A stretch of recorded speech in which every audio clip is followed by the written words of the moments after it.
का press conference बुलाने का क्या उद्देश्य? मैं किरण कुमारी बखरी 147 विधानसभा की प्रत्याशी भावी प्रत्याशी जन स्वराज पार्टी से। मुझे सुनने वाले सभी जनता जनार्दन एवं यहाँ पर मौजूद जितनी भी लोग हैं उन सबको मेरा नमस्कार। सर, आज प्रेस कॉन्फ्रेंस बुलाने का मेन मुद्दा ही यही है कि जो अभी वर्तमान में मौजूद हैं विधायक साहब, उनको अब ज़रूरत पड़ रही है क्षेत्र में घूमने की, वोट मांगने की, कंसार में भूजा खाने की, लोगों के यहाँ भोज खाने की, ये दिखाने की कि हम अपने गरीबों के कितने समर्थक हैं। क्या ज़रूरत पड़ गई उनको ये सब करने की।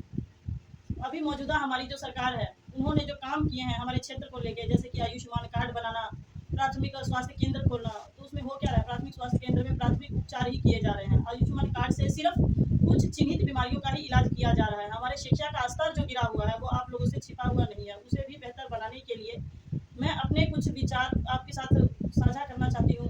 और उनके अलावा हमारे सड़क निर्माण के लिए भी आज जो सरकार ने योजनाएं निकाली थी, जिसमें से कि जो लगभग सड़क निर्माण से संबंधित 18 योजनाएं थी जो अभी पूरी तरह से कार्य नहीं कर पा रही हैं, इन सब मुद्दों को लेके आज मैंने ये एक कॉन्फ्रेंस बुलाई है। मैडम, आज आप जिस तरह से क्षेत्र में जाते हैं, लोगों से मिलते हैं, क्या वहाँ से लोगों से क्या मिलता है? सर, लोगों की शिकायतें मिलती हैं, उनके चेहरे पर निराशा मिलती है, सरकार के प्रति उनका गुस्सा मिलता है। ये सारी चीज़ों से सर मैं रूबरू होती हूँ, क्योंकि मैं जब क्षेत्र में जाती हूँ उनसे मिलने के लिए, तो उनका यही कहना होता है कि अभी जो मौजूद में वर्तमान में सरकार है, उन्होंने हमारे क्षेत्र को लेके क्या काम किए हैं, उन्होंने गरीबों को कितना देखा है, या मौजूदा हमारी सरकार है उन्होंने क्या काम किया है। बस अब लगातार मुझे निराशा ही देखने को मिल रही है, उनके मनों में सरकार के प्रति गुस्सा देखने को मिल रहा है। आपके प्रति क्या रिस्पॉन्स मिल रही है? जन स्वराज के प्रति क्या रिस्पॉन्स मिल रही है क्षेत्र? सर, उन सबके नज़र में मुझे जन स्वराज जो है एक आशा की किरण की तरह दिखाई दे रही है, क्योंकि हर किसी के मन में सिर्फ यही एक आशा है कि अगर हो सकता है अगर ये नई सरकार आए तो हमारे लिए शायद ये उनको रोजी रोजगार की गारंटी जो बोलते हैं, तो शायद ये हमें रोजी रोजगार दे दे, शायद ये हमारे लिए बच्चों के शिक्षा पर कुछ काम कर पाए, शायद ये हमारे लिए किसी तरह से हमारे पलायन को बंद कर पाए। लोगों की सिर्फ इन्हीं इच्छाओं को लेते, यही इच्छाएं जो उनके मन में है, और वो अपने तरफ से जब मैं जाती हूँ यही इसी आशा की किरण के साथ में मुझे मेरी तरफ देखते हैं।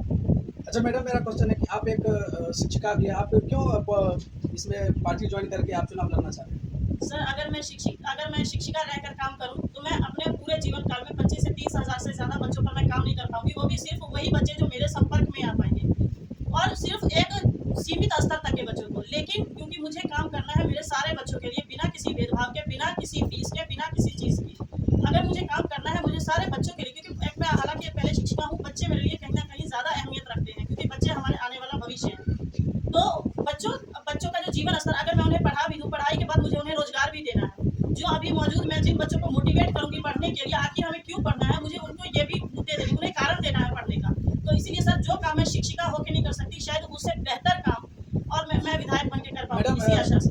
बहुत ऐसे कैंडिडेट होते हैं जो अन्य पार्टी का चुनाव का जब समय आता है तो अनेक वादे करते हैं, जब वो चुनाव जीत जाते हैं तो उनका विकास धरातल पे नहीं आता है। आपको क्या लगता है? ये बात तो आप सब सही बोल रहे हैं, क्योंकि अगर ऐसी बातें हैं तभी तो ऐसी बातें उठती आ रही हैं। पर सर, मैं तो सिर्फ इतना जानती हूँ कि मेरी पांचों उंगलियां एक समान नहीं है, और जिस तरह मेरी पांचों उंगलियां एक समान नहीं है, उसी तरह हम सभी नेता को एक जैसा नहीं मान सकते। वोट तो हमें कहीं ना कहीं देना है, तो क्यों ना हम किसी नए को दे के देखें, क्योंकि जैसे प्रसाद जी कहते हैं, अगर हमने एक्सपायर गोली खा ली, बचा ली, अब नया को ट्राई करके देखते हैं, 50% चांस है, या तो हम ठीक हो भी सकते हैं या नहीं हो सकते। आपको लगता है जिस तरह से बकरी विधानसभा आरक्षित सीट रही है और यहाँ से एससी कैटेगरी के विधायक बने, तो दलित समाज का विकास कितना हो पाया बकरी विधानसभा क्षेत्र में? सर, ये मुझे बोलने में बहुत बुरा लगता है कि इतनी सुविधा होने के बावजूद कि आरक्षित कैंडिडेट ही यहाँ पर खड़ा हो सकता है, चुनाव लड़ सकता है, जीत सकता है, और आरक्षित आदमी ही सबके लिए देख सकता है, लेकिन इतना होने के बावजूद एक दलित विधायक भी जब दलित को नहीं देख पाता, उसके क्षेत्र में विकास संबंधी काम नहीं कर पाता, तो वो मुझे सर सबसे ज्यादा खलता है। मैं भी एक दलित ही हूँ, लेकिन क्योंकि मैं कभी भी, मेरा जीवन स्तर इतना कम नहीं रहा, मैं एक दरोगा की बेटी थी, जिस कारण लगभग मुझे सारी सुविधाएं मिलती रही, लेकिन मुझे क्यों, मेरी और बहनों को क्यों नहीं? अगर मैं दलित हूँ तो वो भी दलित है, बस इतना है कि उनका फाइनेंशियल इश्यूज है, उन्हें समाज में अभी भी, अगर कोई पर्टिकुलर आदमी विधायक बन भी जाता है तो क्योंकि उन्हें पहले सक्सेस देखी नहीं हुई, और सक्सेस आने पर वो ये नहीं चाहते कि हम उसके बाद सक्सेस करें, क्योंकि उनके मन में भी कहीं ना कहीं डर बना रहता है कि अगर मेरा दलित भाई आगे बढ़ जाएगा तो वो फिर मुझे ही दबाने का प्रयास करेगा। इस मंशा से मुझे लगता है